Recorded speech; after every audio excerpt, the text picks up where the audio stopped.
Kung alam nyo lang kung saan matatagpuan to, siguradong aaraw-arawin nyo dito. Nakita nyo ba yung mga yan? Grabe ang serving nila dito. At siguradong hindi porket vlogger, ganyan ang serving. Matatagpuan to dito sa Silugan sa Maceda. 1008 Maceda Street, Sampaloc, Manila. Malapit lang sa P. Florentino.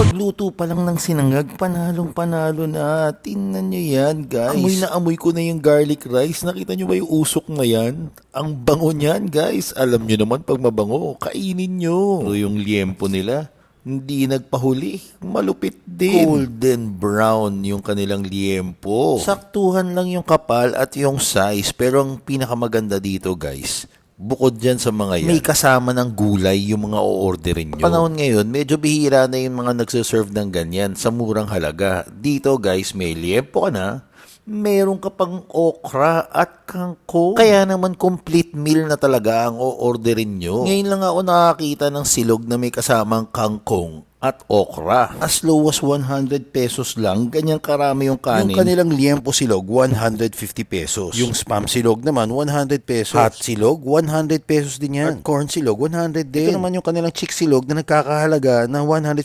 pesos.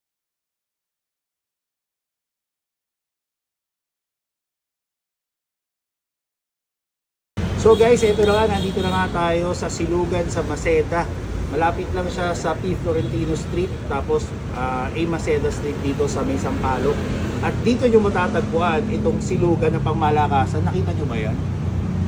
Ganyang kalaki yan. Pero depende yan sa cut sa makukuha nila. Pwede rin naman sila magdagdag. Ayan guys, luncheon meat. Korean luncheon meat. 3 piraso yan, 100 pesos lang. Itong hotdog, 2 piraso tender juicy hotdog, 100 pesos din lang yan. Tapos yung corned beef nila. Wow, kasi pure foods din daw yan. Ito naman, yung kanilang chick silog. Tender juicy ang gamit. Sobrang mahilig talaga ako sa mga silog. Kaya in-order ko na lahat sila guys. Korean Tignan nyo muna isa-isa bago ko simulang lantakan. Lahat Ito, ng yan corned beef. ako para sa akin sobrang sulit Ang natuwa ito. ako dito kasi isa sa pinaka-paborito kong corned beef, yung gamit nila dito. Pure foods daw yung gamit nila dito guys. Kaya sulit na sulit talaga. Ito na guys, tikman na natin itong kanilang liempo. Sakto lang yung ano niya, yung kapal niya. Pero medyo malaki siya sa normal, no? Normal na liempo. Tikman muna natin without the sauce.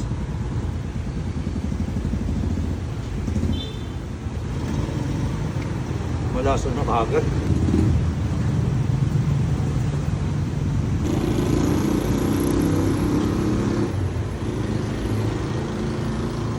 Guys, ang maganda dito, meron pa silang okra. Healthy, di ba? Tapos may kangkong din. Tapos, lalagyan mo siyempre ng bagoong. Kung manok naman. Silog.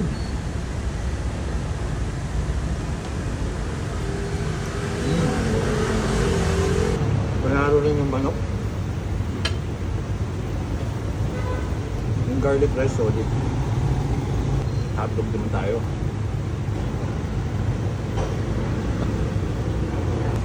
Ito naman yung kanilang Korean luncheon meat.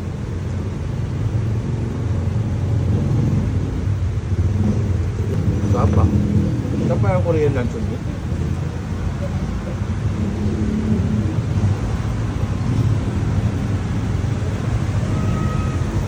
Ito na yung last nila guys, yung corned beef. Tikman natin. Kukuha na lang ako dito. Kasi dito na yung aking kanin.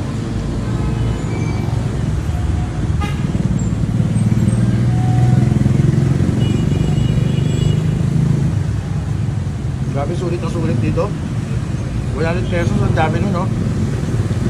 Ang maganda nun sa corned beef nila, hindi siya nagsisebo. Manalo. Ang laki eh.